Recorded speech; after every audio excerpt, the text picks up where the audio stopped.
Okay, Noel, in this latest episode of the Soccer Podcast Show, we're just going to look back at the English Premiership table. There was a big game there at the weekend. Manchester City were at home to Arsenal. The game finished level. Liverpool had a very tight win. So just there and look at the table. What are your thoughts now? Yeah, very big game, Man City Arsenal, and a very big game, but a big snooze fest, unfortunately, for the neutral pod, to be honest with you. 0-0 draw. There really wasn't much in it, Paul, to be quite honest with you. Very few chances. I think there was only one shot on target each or something like that. The quality was very, very poor. I think City were there for the taking for Arsenal, to be quite honest with you. I know it's a draw, and Arsenal have been whipped them numerous times. You know, last year, if you remember, they lost 4-1, and that was really when City drove it home, and you could see the frailties in Arsenal. Of course, Arsenal were going into that game in poor form. This season, they got a point. They're still a point ahead of Man City, but Liverpool, as you said, Liverpool had a big win against Brighton. When 1-0 down after 2 minutes, Paul, Danny Welbeck scored, but Salah and Dane got the winner to make it a 2-1 win. Because Luis Diaz, I think, got the equaliser.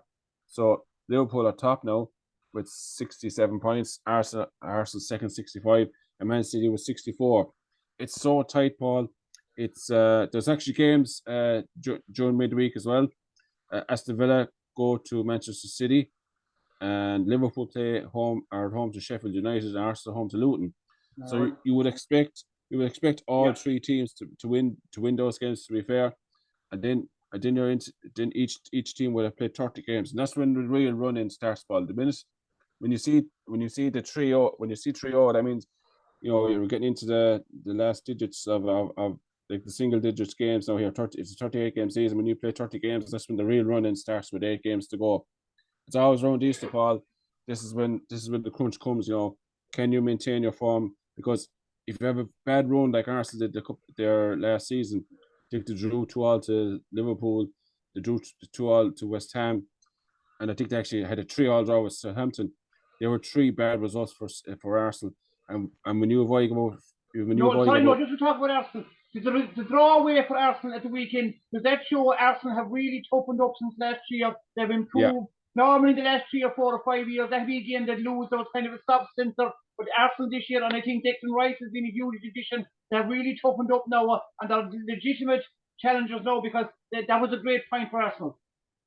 It was, Paul. It was a great point. And I said to you on this podcast a couple of weeks ago when we were talking about the running, I said that if Arsenal beat Man City away, I felt they would win the title. Now, they haven't won, but they have gotten a point, and they weren't beaten. They weren't beaten. The most important thing, they didn't lose. They didn't get beaten, and the psychological damage that would do.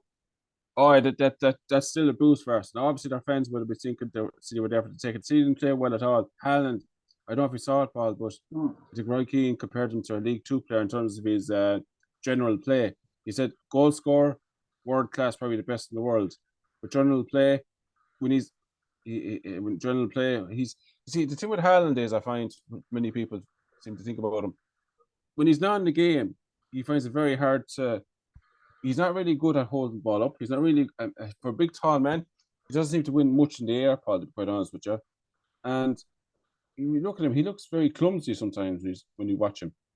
Scoring goals is fantastic. That was the likes of we'll talk about the Irish team. Niall Quinn, Andy Townsend, Tony Cascarino is probably the best example. People say he was clumsy. He played at all the top clubs in England, Chelsea, other teams. He went out to Marseille in France, and he was a great success there too. So I wouldn't hold that against him.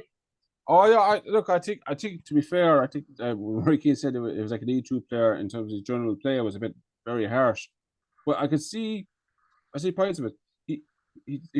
He's what I would say, Paul, is that if you compare him to Kane, which a lot of people were doing, I think Kane overall is probably a better footballer, but I think Haaland is a better goal scorer, if you understand me.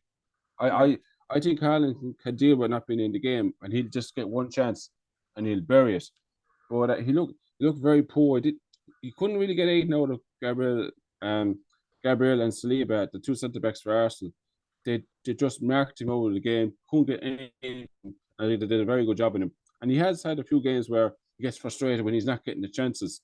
And City themselves didn't really create, as I said, I think it was like one shot each on target or even less.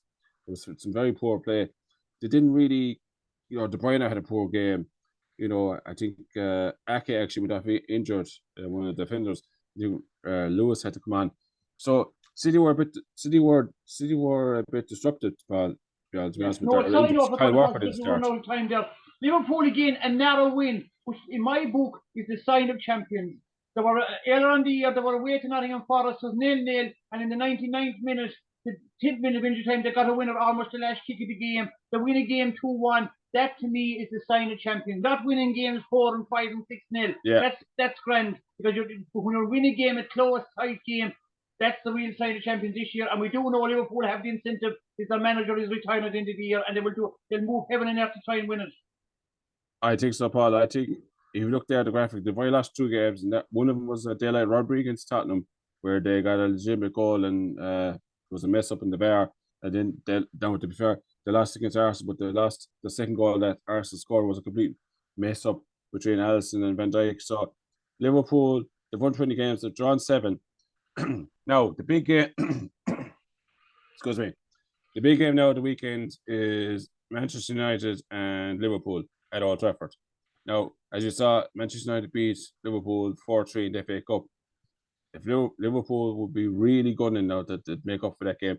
As I said in the podcast a couple of weeks ago, I couldn't see Liverpool going twice to Old Trafford and winning. I said that if they were to pick one game to win, it would be the league game, and that still remains the case. Obviously, now obviously they would love to beat Liverpool. Liverpool would love to beat United in both occasions, but I just couldn't see it. But to be honest, United were just never going to let that happen. But I think if Liverpool were to go to Old Trafford and win, that'd be massive. Now, no, they've gone to Old Trafford numerous times over the last couple of years and won, even beating 5-0 there a couple of seasons ago. But United beat them 2-1 last season. United drew with them at Anfield. So United actually have a decent record against Liverpool in the last 3 or 4 games. So Manchester United are terribly inconsistent. 15 wins and 11 losses. I mean, it's terrible. But you just don't know what United's going to turn up. I mean, obviously, Chelsea are playing United Thursday night. And you just don't know so you don't know what condition United could be in by the time they play Liverpool on Sunday. But they'll be absolutely good. Manchester United probably out of 3 options out of all of them, they probably want Arsenal to win the league because they can't stand Liverpool and they can't stand City. So the best of a bad lot, they probably will be hoping Arsenal win it. So I think United, they have a very small outside chance for top 4. The top 5 might get you Champions League depending on the coefficient for the European places. I'm glad you mentioned that. No, but Aston Villa to me, they're going well. They had a poor run there a while ago, but they had a good win again. They're not a top team, the top 3, but of the rest of them, they're well capable of winning with the 8 games left. I think Aston Villa will surely be able to win unless they completely collapse, and maybe they will. But yeah, the thing with Aston Villa is, Paul, they're going to have to manage Europe a little bit better. They have the Conference League next week, not this Thursday coming, but the Thursday after it. It's be interesting to see how they manage it, and I think Villa fans obviously want to win a trophy as well. They haven't won one in a long time. Yeah. I think they'll go back to Paul McGrath's times, but I think Aston Villa fans will be hoping that their form doesn't tail off a little bit during the weeks they're playing in European football. No, sorry, no, for cutting across. We run out of time fairly soon. But there's big money. Aston Villa want to get into the Champions League because that's what the money is. Aston Villa, their accounts, they lost the last couple of years. They've spent an awful lot of money, huge wages, and the way to get the money back is in the Champions League. And I think they'll prioritise to finish 4th because you get into the Champions League and you have a huge ball of money coming for you then, and that's very important nowadays. Totally is, Paul. Unai Emery's done a great job since he's got in there. They were down near the bottom when he took over. So yeah, I wouldn't rule out United just yet, but they have to go on a crazy run, Paul. They got Chelsea and Liverpool the next 2 matches, so they're probably going to drop points there as well. Villa have got City away, so you would think City be they'll lose that, but they'll surely win it if they win 4 or 5 of the last 8 games. Then surely. And I think Tottenham have. No, I think for United to have any hope, Villa and Tottenham have to totally collapse. Both of them will have to collapse. Both will have to collapse for United to get in there.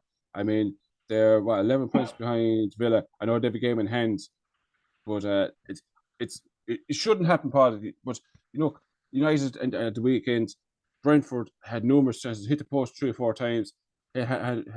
Mount scored a goal in the 96th minute of injury time, and I, because a very late 99th equalised, Brentford actually salvaged a point in the end. But people were saying United's goal was haunted during the weekend. Brentford just couldn't score. So that's how, and Manchester United legend Roy Keane actually called the performance from United a disgrace. So like you said yourself, you just don't know why United are terrible, but they can up their game too, Paul, as well, Paul. They're the most inconsistent club you can see.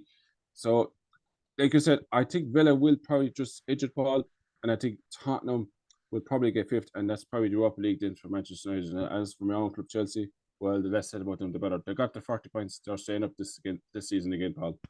Yeah, just a quick word. I know actually before the last minute, Noel, that there was a lot of behind the scenes disruption in Chelsea, the owners and money and managers coming in and disruption and things not working. Just a quick word on that. Have to smooth things out, even though they're still struggling, but they're not. Just a quick word on that. No, Paul, it's going from bad to worse now, Paul, to be quite honest with you. I know you get really annoyed if I start talking about it too much. Fans don't rate Pochettino. They say he's making crazy substitutions, team selections. He's an ex-Spurs man as well, Paul. That does not help. I mean, rivalry in England, particularly in London clubs. You have to be doing well. If you're an ex-Tottenham manager, particularly a Tottenham manager that was loved by Tottenham fans, if you're an ex-Tottenham man, you have to be doing well, particularly if you're managing a club like Chelsea. The fans are starting to turn. A lot of people are turning them, to be honest with you. The owners as well. It's the owners and the manager Paul, that are getting really in the neck now from the Chelsea fans. And to be fair, when you have a team like Chelsea down 11th, I know we're not the same club as we were under Abramovich, but my God, we should be doing better than 11th. For 40 points, 28 games played, won 11, drawn 7, and lost 10. I mean, that's not good enough. That's not good enough before Abramovich's time. I don't care who hears me. Yeah. So we should be up there where West Ham is, at least. Challenging for weak losses.